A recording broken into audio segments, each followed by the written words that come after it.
intimacy. Now he's inside everything. Chapter 1. Ava's fiancé was gone, snatched from her in a blur of sirens and bloodied metal, and yet the apartment still smelled like him. Almond soap, sawdust, the warmth of late-night laughter. She hadn't moved his mug from the sink or his flannel from the closet, afraid that letting go would make him vanish completely. If grief were a currency, she'd spend every breath to buy him back.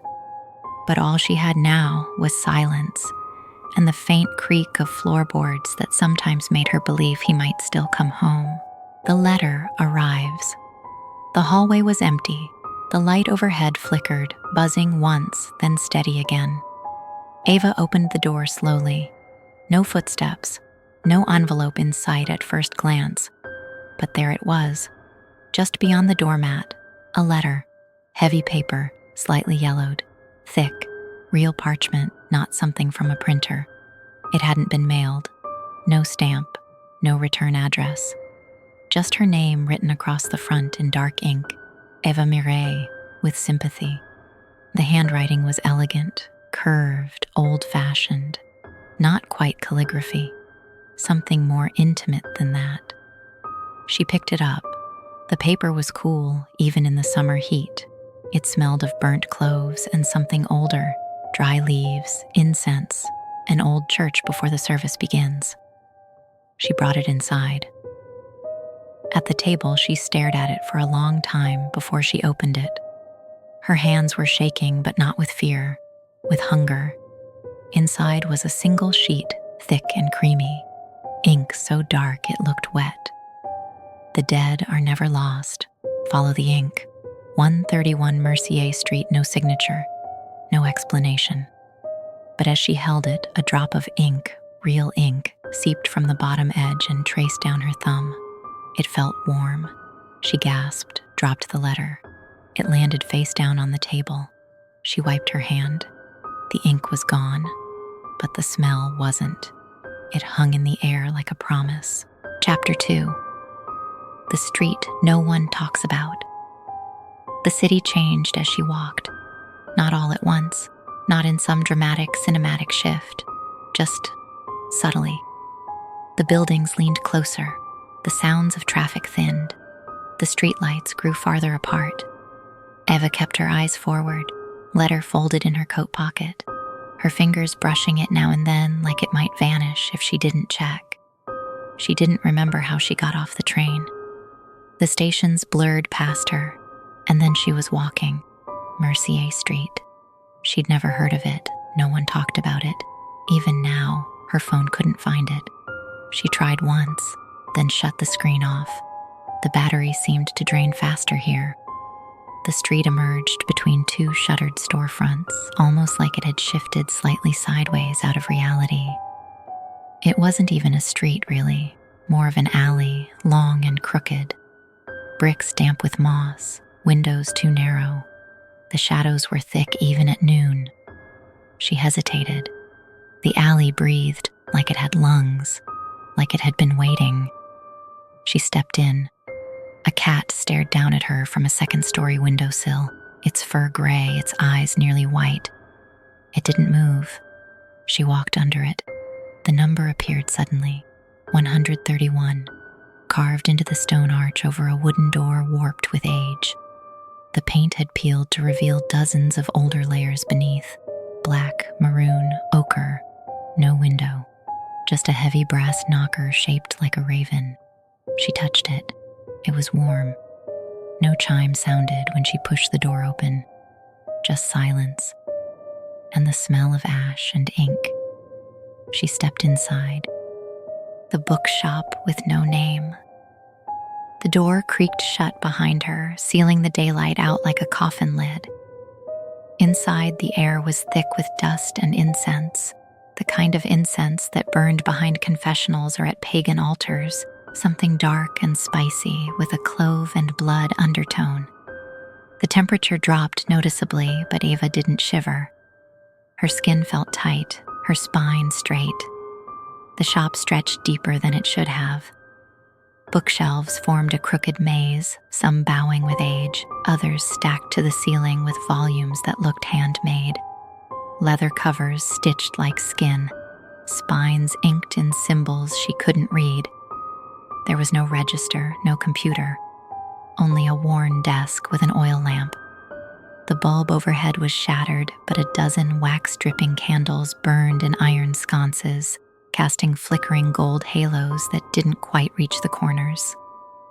A black cat sat atop a ladder between shelves. It did not blink. Another perched silently beneath a table near the floor. They watched her, but not like animals, more like archivists. A shelf label read, Mortem Lux. Another, Conjunctio Corpus et Anima, Latin, all of it. She took a step forward, the wooden floor groaning beneath her. Somewhere in the maze of books, she thought she heard a whisper, so soft it could have been the scrape of a page or the slow drag of breath. "Hello?" she said, her voice swallowed immediately. No answer. She followed the whisper deeper. Books brushed her arms, cool as silk. Some shelves had jars tucked into them, preserved herbs, cloudy liquids, feathers ink black. One had a moth pinned to velvet. Another held something in a bell jar that looked like a shriveled heart. The whisper came again, more distinct now, like something calling her by name, but too softly to hear. She turned a corner and saw the curtain. Velvet, deep green, threadbare at the bottom. Candlelight flickered just beyond it. She hesitated only a second. Then she pushed it aside. The man behind the curtain. The room was round and low-ceilinged, walls lined with velvet and bookcases, and smelled of dry roses and metal. There was no visible light source, yet the room glowed, dim, even, unnatural. At its center stood a man pouring tea. He was tall, slight, with pale, almost translucent skin. His suit was well-tailored, though no era claimed it. Charcoal gray, faintly pinstriped, with buttons that looked like bone. His hair was black, oiled back, revealing a long forehead and sharp cheekbones. His eyes, when they met hers, did not seem to move. They were dark and still as wells. "Eva," he said, as if testing the word, "you kept your appointment." Her breath caught. She hadn't told him her name. "I didn't. There wasn't." "You came," he interrupted gently, placing a porcelain cup on the table in front of her. "That is enough." The tea was dark, steaming, with a scent she couldn't place. Iron, honey, something like rust and oranges. She didn't sit. "You sent the letter." "I sent the invitation." He gestured to the chair opposite. "Please." She sat slowly, hands in her lap, spine taut. The teacup was warm. He sat across from her, folding his hands neatly. The rings on his fingers looked ancient. One bore a sigil she half recognized from a grimoire Leo had once shown her, back when it was all a joke. "I don't believe in," she started. He smiled faintly, a thin and brittle expression. "You believed enough to come." The room pulsed with quiet. He waited. "I want him back," she said. Silas nodded, unsurprised. "And you will have him," he said, as though reading from a contract. As he was, in body, in breath, in voice. "But there is a cost." She said nothing. He leaned forward. "The living are jealous. The dead are proud. To reclaim one from the other requires persuasion. Doors must be opened, flesh must be softened, and something must be given in return." Her throat felt tight. "Like what?" His voice never rose. "Blood, breath, flesh, seed, memory. Each door takes a different key." Eva swallowed. The tea sat untouched. "Will it be him?" she asked, suddenly small. Silas tilted his head. His eyes seemed to darken. "It will be something shaped like him," he said. "What it becomes depends on you." The offer. Silas stood and moved toward one of the shelves behind him. His fingers danced along the spines as though they were organs, each one pulsing with a different rhythm. He plucked a small cloth-bound book from the shelf and laid it on the table between them. "This is the reclamation rite," he said. The title was burned into the cover. No ink. It predates language. What you'll see here is only the shape of it. Symbols to hold the rite still long enough to use. Ava stared down at the book. It hummed faintly against the table as though alive. Silas opened it. The pages inside were filled with unfamiliar marks, some geometric, some serpentine, some inked in what looked too red to be pigment. "The body must be prepared," he said, almost clinically. "Preserved or replaced with a vessel that the soul might find familiar. It need not be perfect. It need only feel like home." Ava's breath was shallow. "You mean his body?" He nodded. "You buried it intact. That was wise. He'll know the shape." Her throat tightened. She wanted to speak but couldn't. "Second," he continued, flipping a page, "a life must be given. Something warm and whole. It need not be innocent, only alive. The gate requires weight to swing open." She flinched. He did not pause. "Third," Silas said, his voice now lower, "there must be union. Ritual intimacy. Desire sharpens the boundary between this world and the one below. Love is not enough. It must be want." Eva sat frozen, staring at the symbols on the page. "How long will it take?" she asked, her voice thin. 7 nights, he said, "from blood to birth. And if I stop halfway?" He looked at her for the first time with something like pity. "Then you will bring back nothing," he said, "and something will come to collect the pieces you left behind." She felt the heat rise in her chest. Silas closed the book. "You may go," he said, "or stay. I am not your jailer, but time, you'll find, is less forgiving." Eva stood slowly. Her tea was still untouched. She turned to leave. But before she passed through the velvet curtain again, he spoke once more, his voice distant. "Whatever you bring back," he said, "we'll remember everything you gave." Chapter 3. The grave must be opened. The cemetery was too quiet. Ava moved through it wrapped in a coat too thin for the night, her breath visible, her fingers raw. The shovel in her hand felt like a weapon. The gates had been left unlocked. Silas said they would be. She found Leo's grave by memory, not by name. She couldn't bring herself to look at the marker. The earth resisted. It always did. But she dug.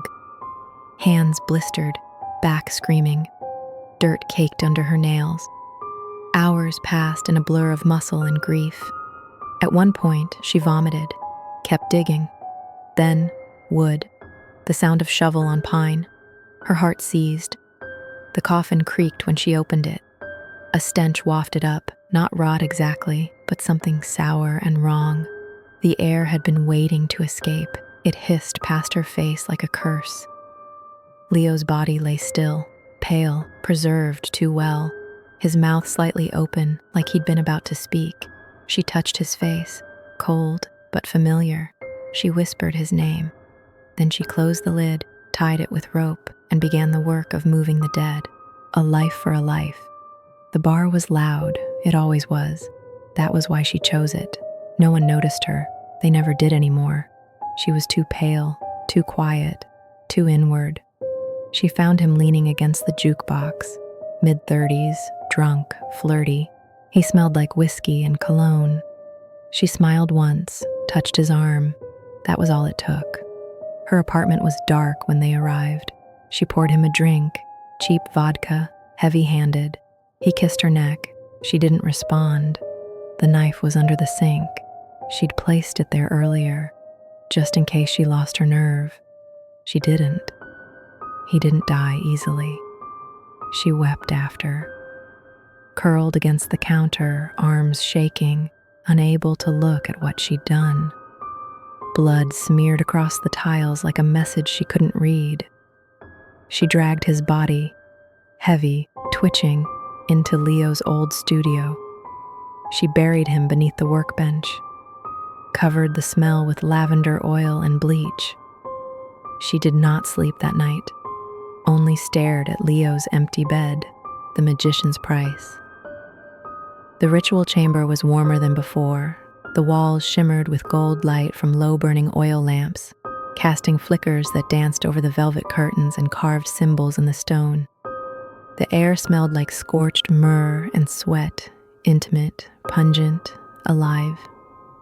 Eva stood in the center, bare feet pressed to cool marble. Her robe had been stripped away by her own hands. Every nerve on her skin felt like it had eyes.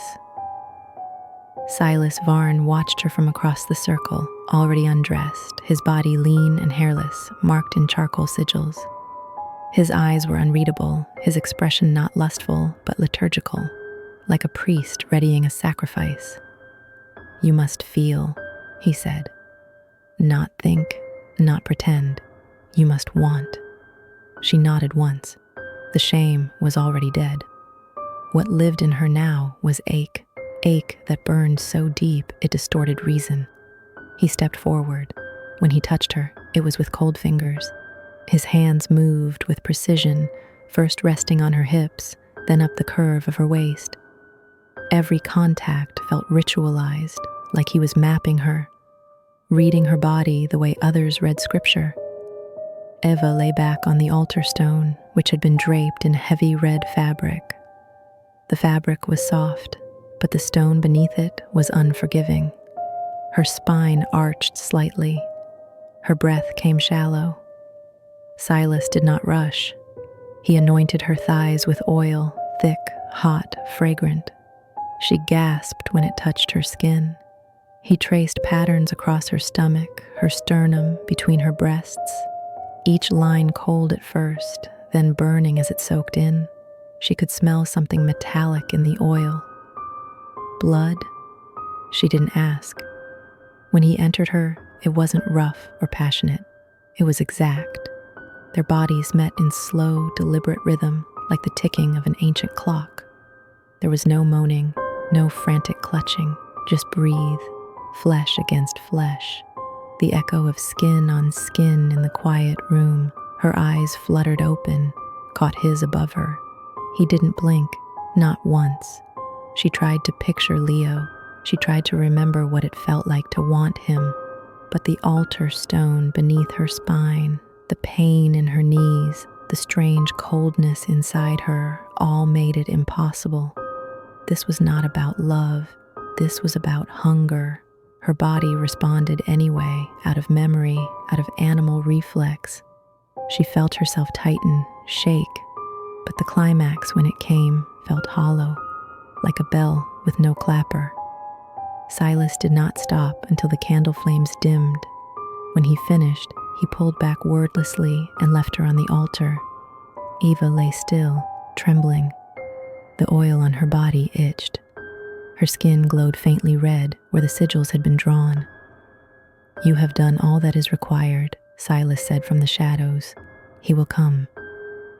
She sat up slowly, dizzy, empty. Her thighs were sticky. Her breath came sharp and short. Every inch of her felt scraped clean. Silas handed her a satchel of objects, candles, charms, bone. "Midnight," he said. She dressed in silence and walked barefoot from the chamber. The floor was slick with oil and something else. She did not look back. "Something comes." The apartment was silent. Leo's body lay on the bed, dressed in fresh clothes. Eva had washed him, combed his hair, brushed dust from his nails. The room was cold, unnaturally so. She placed the candles at each corner, lit them. The flame danced low, as if afraid. The charm sat on his chest. The vial of blood dripped into his mouth. The herbs smoked. Midnight struck. Nothing happened. She knelt beside him, fingers on his hand. "Please," she whispered, "come back." Then the air shifted, not wind, pressure. The walls moaned, the candles flared, then extinguished one by one. His chest moved, once, a long, shuddering breath, then again, his eyes snapped open. They were not Leo's eyes, not at first, too wide, too black, but then they narrowed, blinked, softened, and he smiled. "Eva," he said, voice thick with sleep. She gasped. He reached for her. His hand was warm. Chapter 4. He comes in the rain. The storm had been building all day. By midnight, it shattered the sky, thunder shaking the windows, rain slashing the glass like claws. Ava sat in the living room, wrapped in Leo's old flannel, candles burning low around the altar. The satchel Silas had given her lay empty on the floor. The air smelled of smoke, sweat, and bone dust. She had waited. She was still waiting. And then, 3 knocks. Not loud, not urgent, just deliberate. She froze. Another knock. She stood on trembling legs, her bare feet numb on the cold floor. The front door loomed, painted over so many times its surface looked melted. She reached for the knob. Paused. Her hand was shaking. When she opened it, the world narrowed. Leo stood in the rain, soaked to the skin, barefoot, wearing the same jeans and gray shirt she'd buried him in, now stained with mud and grave earth. His curls were plastered to his forehead. His eyes, those impossible midnight blue eyes, met hers. "Ava," he whispered. She couldn't breathe. Her legs buckled. She collapsed into him, arms wrapping around his soaked frame. He was warm, warm. His chest rose and fell. His hands curled into her back. She felt the sob erupt before she could stop it. He held her. He was here. He remembers everything. They sat on the floor, tangled in towels and blankets, him dripping water, her still trembling. The candles flickered weakly. The storm raged on, but Ava barely heard it. "Do you remember?" she asked. Leo looked at her like he had never stopped. "I remember the smell of your skin after painting," he said. "The sound your laugh made when you pretended not to laugh. I remember the mole on your thigh, the way you breathe when you're pretending to sleep." Her throat tightened. He cupped her face in both hands. His fingers were warmer now, less corpse-like. His skin soft, familiar. "I thought I was gone," he murmured. "I was so cold. I dreamed. Something pulled me under." She pressed her forehead to his. "I brought you back," she whispered. He didn't ask how. He just kissed her. It started gently, but grief and longing twisted it into something hungry. His mouth was fire. His hands found her waist, her ribs, the curve of her hips. She straddled him, crying and laughing into his kiss. It didn't feel like resurrection. It felt like drowning in something she had been dying to feel again. The first night. They made love in silence. She guided him to bed, stripped him of his wet clothes with trembling hands. His body was as she remembered, firm, sculpted, the curve of his collarbone the same familiar cradle for her lips. He touched her slowly, reverently, like rediscovery. His mouth lingered on her skin as though memorizing it all over again. She wept when he entered her, not from pain, but from the unbearable rightness. Their bodies moved together in slow, rolling rhythm. It was almost too perfect, like a song remembered exactly as it was played. And yet, his hands never trembled. His heartbeat never changed pace. When she cried out, his face didn't contort with emotion, just held that perfect softness. Afterward, he curled around her, his breath warm against her shoulder. "I missed you," she whispered. "I never left," he said. But something in his voice was off, like he was repeating something he'd heard once and rehearsed too long, too still in sleep. Eva woke with a start. The storm had passed.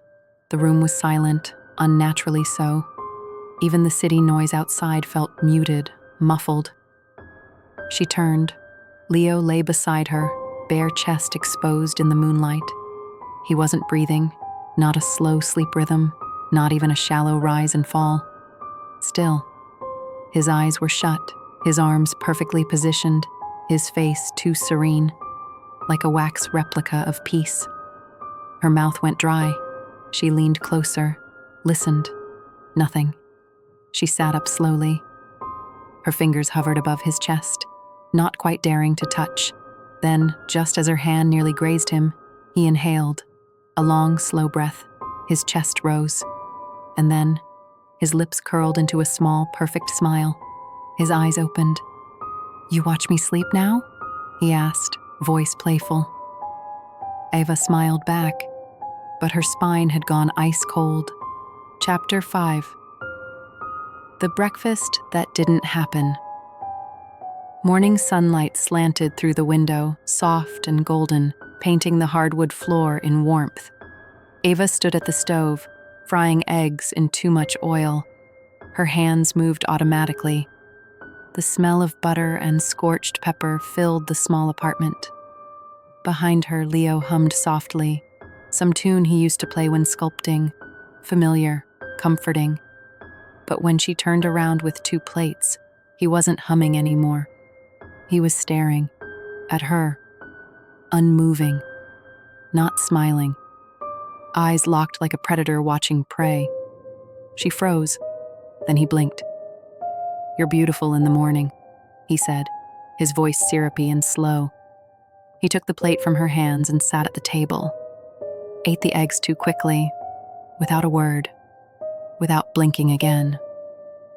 She barely touched hers. Her stomach was tight.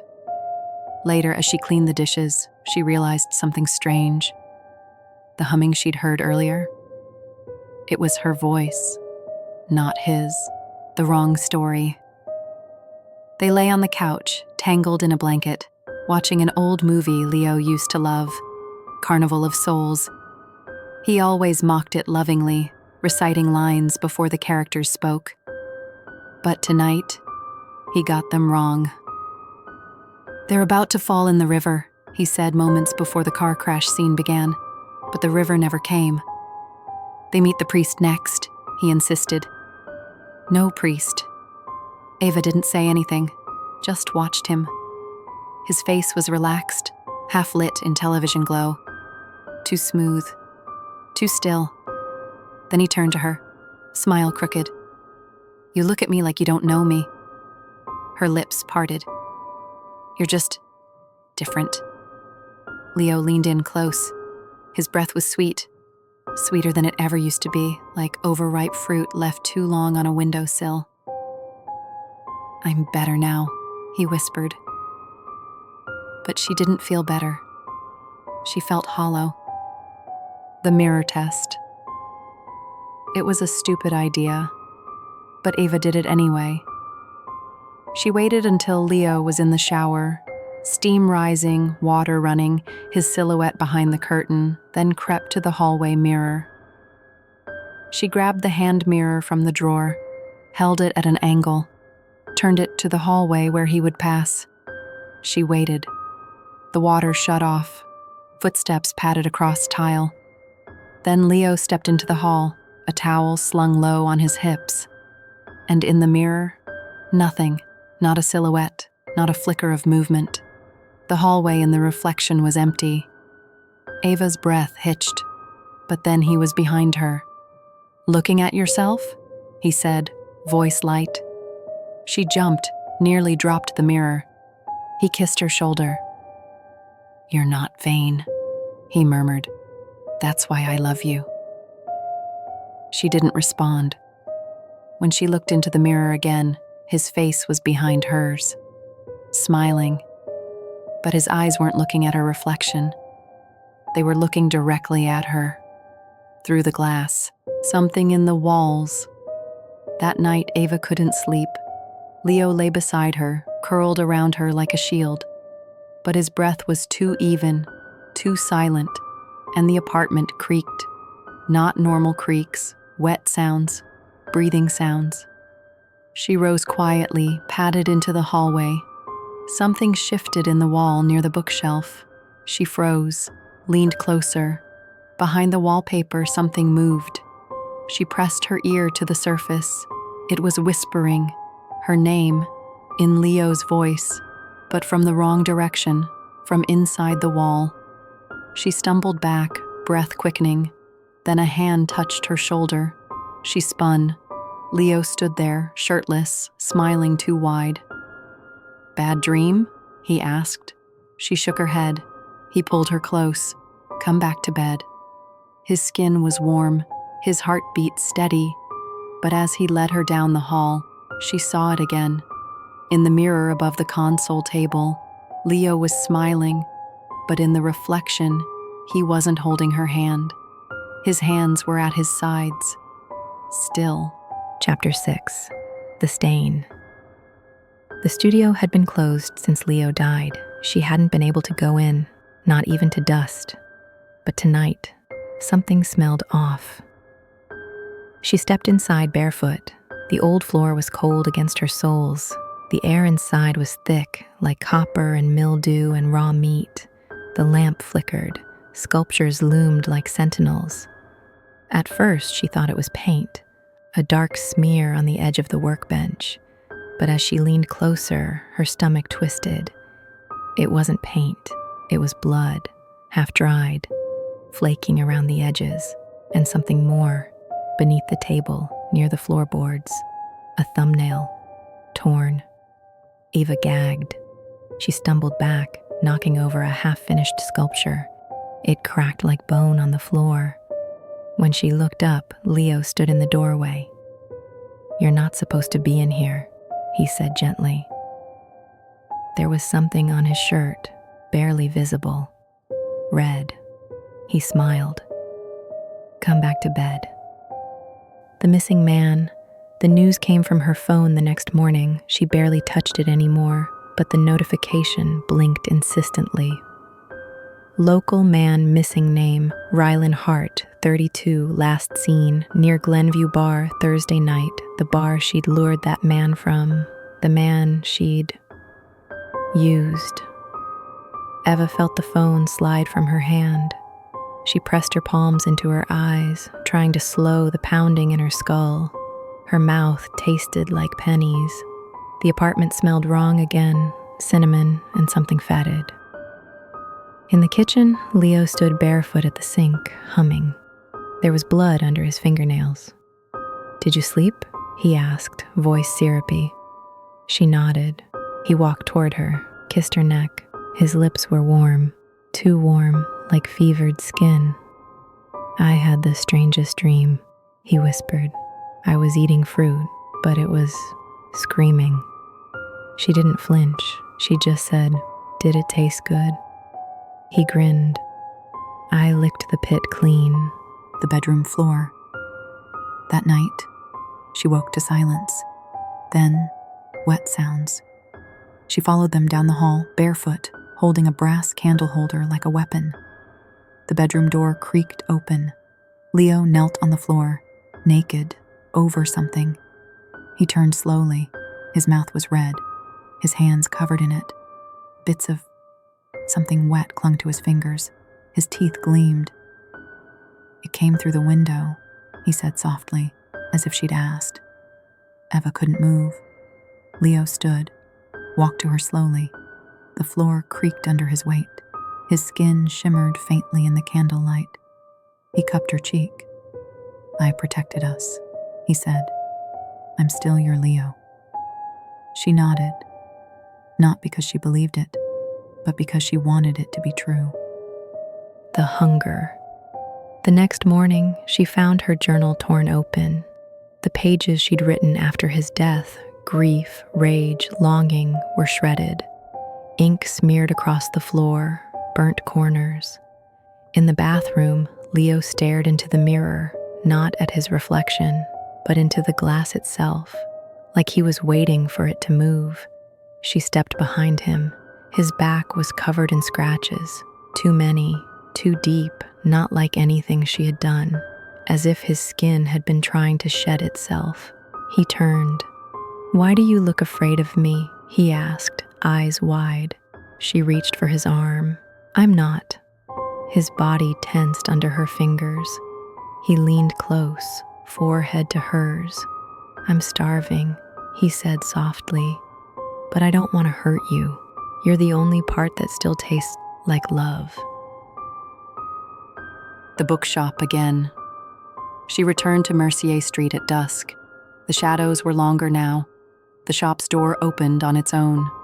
Silas waited behind the velvet curtain. He did not smile. "You've seen it," he said. "Haven't you?" Ava's hands trembled. "What is it?" He poured dark tea. Didn't offer her any. "It is not Leo," he said simply. "It never was. It wears him. But it is older. Hungry. It came through the gate you opened. The blood drew it. Your body fed it." She flinched.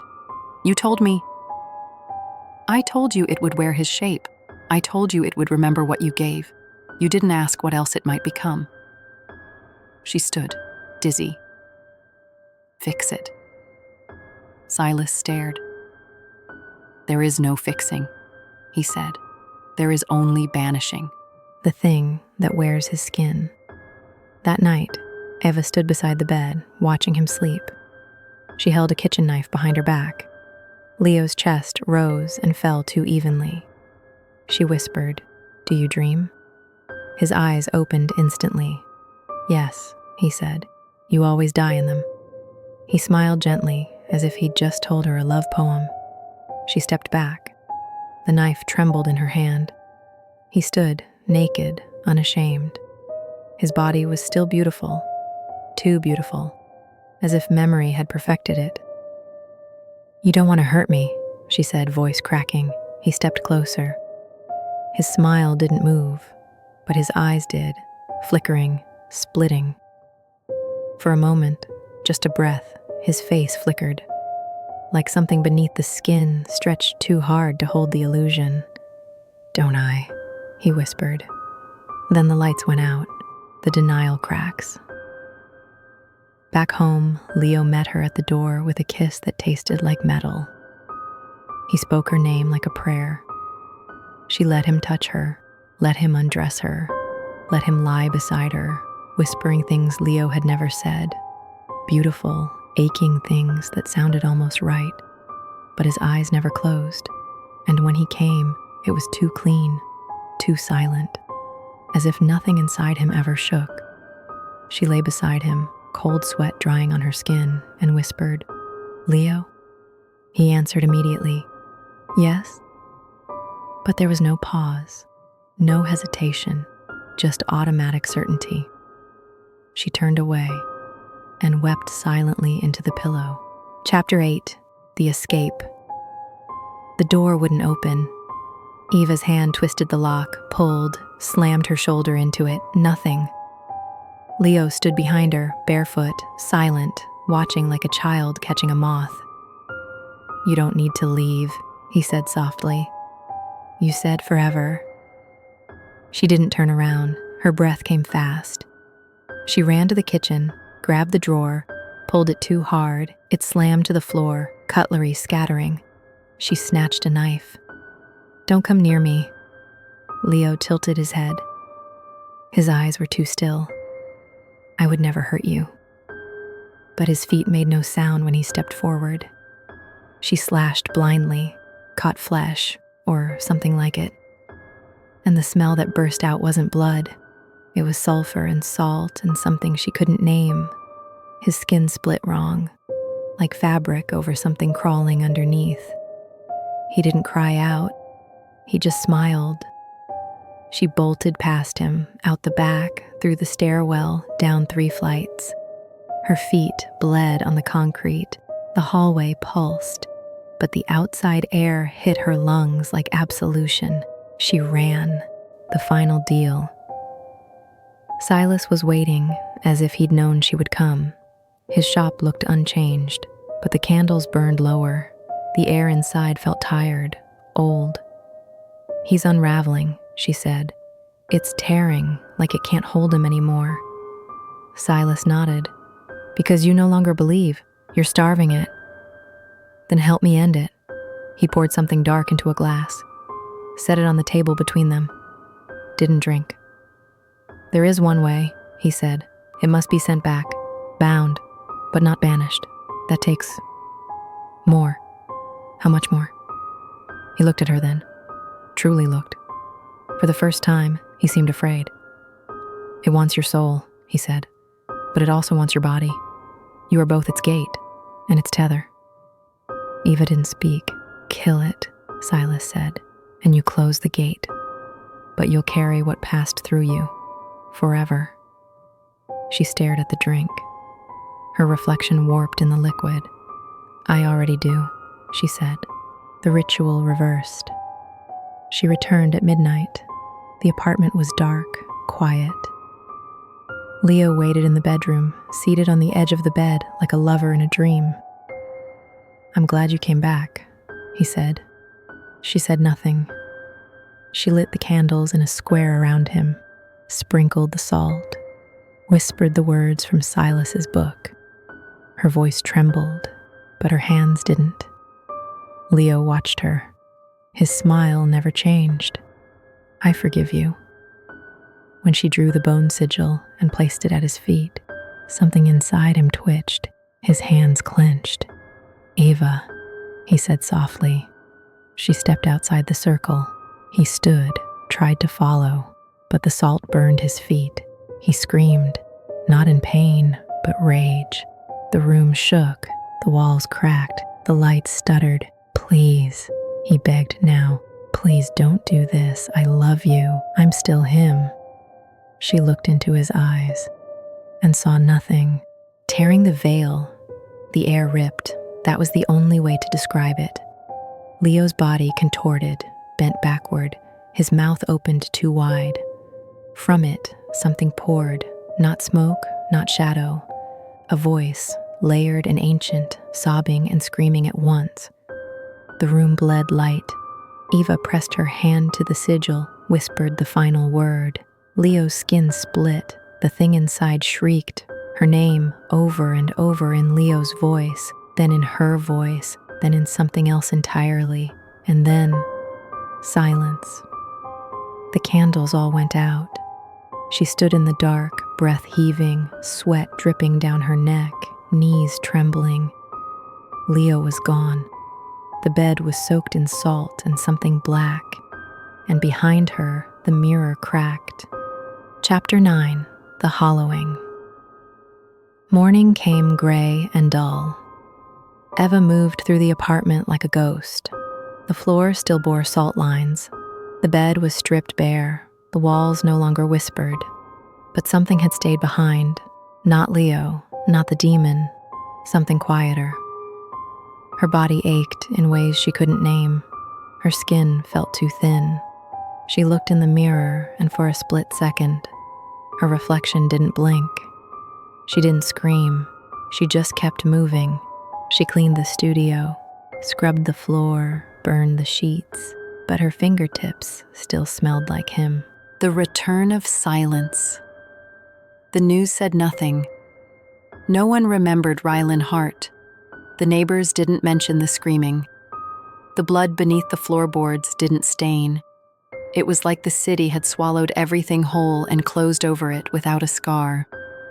Eva sat in the window with a cup of tea she didn't drink, watching rain smear the skyline. For the first time in weeks, she didn't feel Leo's breath at her neck, but she didn't feel alone either. Not exactly. Silas's words echoed. You'll carry what passed through you, forever. She touched her stomach. Nothing moved. And yet, The final door. At night, Eva dreamed of corridors, endless ones, wet and breathing. She walked them barefoot, hearing her own heartbeat echo ahead of her. Doors lined the walls, some wood, some stone, some made of flesh, all locked, except one. She reached it always.